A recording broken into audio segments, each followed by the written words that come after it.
நாளைக்கு உங்களோட final year MBBS எக்ஸாம்ஸை எழுத போகிற 21 பேட்சுக்கு தான் இந்த வீடியோ. லாஸ்ட் இயர் நான் ஃபாலோ பண்ண ஒரு 6 டிப்ஸை மட்டும் சொல்கிறேன். அதை மட்டும் நாளைக்கு இம்ப்ளிமெண்ட் பண்ண ட்ரை பண்ணுங்கள், ஓகேவா?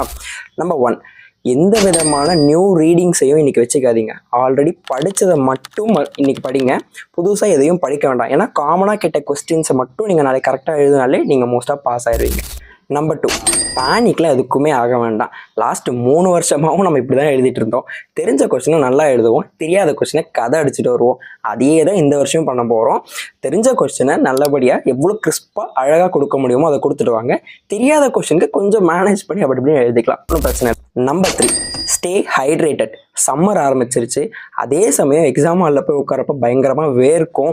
இது எல்லாமே சேர்ந்து டீஹைட்ரேஷன் ப்ளஸ் ஹெட்டேக்கை ட்ரிகர் பண்ணிடும் லைட்டாக. ஸோ அதனால் ஒரு பாட்டில் தண்ணியை மட்டும் உள்ளே எடுத்துகிட்டு போய்க்கோங்க. அதெல்லாம் அலோவ் பண்ணுவாங்க, ஒன்றும் பிரச்சனை கிடையாது.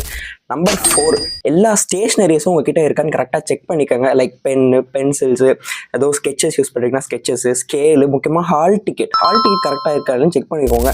நம்பர் 5, ரொம்ப இம்பார்ட்டண்ட், கொஷினை கரெக்டாக படிங்க. ஒரு சின்ன சேஞ்ச் வந்து டயக்னோசிஸை மாற்றும். ஏன்னா சம்டைம்ஸ் வந்து டயக்னோசிஸுக்கு நமக்கு வந்து மார்க் அலாட் பண்ணியிருப்பாங்க. காமனாக ஒரு கொஸ்டின் கேட்டிருந்தா பிரச்சனை இல்லை. ஆனால் டயக்னோசிஸ் வச்சு கேட்குற கொஸ்டின்ஸை ஒன்ஸ் ரீட் பண்ணுங்கள்.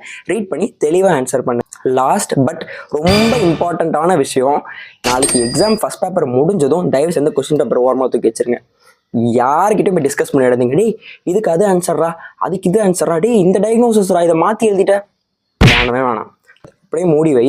அதில் என்னென்ன கேட்கலையோ அதுக்கு அடுத்த பேப்பரில் அதை மட்டும் படிச்சுட்டு போய் எழுது. இதே எல்லா எக்ஸாமுக்கும் ஃபாலோ பண்ணுங்க. And also we will also keep guiding you through our videos and resources எல்லாத்தையுமே கைட் பண்ணிகிட்டே இருப்போம். So all the very best for your exam. நல்லா பண்ணுங்கள், நல்லதே நடக்கும். பாய். நாளைக்கு உங்களோட ஃபைனல் இயர் எம்பிபிஎஸ் எக்ஸாம்ஸை எழுத போகிற 21 பேட்சுக்கு தான் இந்த வீடியோ. லாஸ்ட் இயர் நான் ஃபாலோ பண்ண ஒரு 6 டிப்ஸை மட்டும் சொல்கிறேன். அதை மட்டும் நாளைக்கு இம்ப்ளிமெண்ட் பண்ண ட்ரை பண்ணுங்கள், ஓகேவா?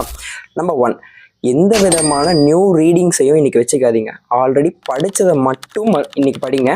புதுசாக எதையும் படிக்க வேண்டாம். ஏன்னா காமனாக கேட்ட கொஸ்டின்ஸை மட்டும் நீங்கள் நாளைக்கு கரெக்டாக எழுதினாலே நீங்கள் மோஸ்ட்டாக பாஸ் ஆயிடுவீங்க.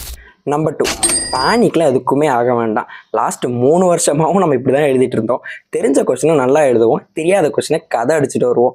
அதே தான் இந்த வருஷம் பண்ண போகிறோம். தெரிஞ்ச கொஸ்டினை நல்லபடியாக எவ்வளோ கிறிஸ்பாக அழகாக கொடுக்க முடியுமோ அதை கொடுத்துட்டு வாங்க. தெரியாத கொஸ்டினுக்கு கொஞ்சம் மேனேஜ் பண்ணி அப்படி இப்படின்னு எழுதிக்கலாம், ஒன்றும் பிரச்சனை இல்லை. Number 3, stay hydrated. சம்மர் ஆரம்பிச்சிருச்சு. அதே சமயம் எக்ஸாம் ஹாலில் போய் உட்காரப்ப பயங்கரமாக வேர்க்கும். இது எல்லாமே சேர்ந்து டீஹைட்ரேஷன் ப்ளஸ் ஹெட்டேக்கை ட்ரிகர் பண்ணிடும் லைட்டாக. ஸோ அதனால் ஒரு பாட்டில் தண்ணியை மட்டும் உள்ளே எடுத்துகிட்டு போய்க்கோங்க. அதெல்லாம் அலோவ் பண்ணுவாங்க, ஒன்றும் பிரச்சனை கிடையாது. நம்பர் 4, எல்லா ஸ்டேஷ்னரிஸும் உங்ககிட்ட இருக்கான்னு கரெக்டாக செக் பண்ணிக்கோங்க. Like pen, pencils,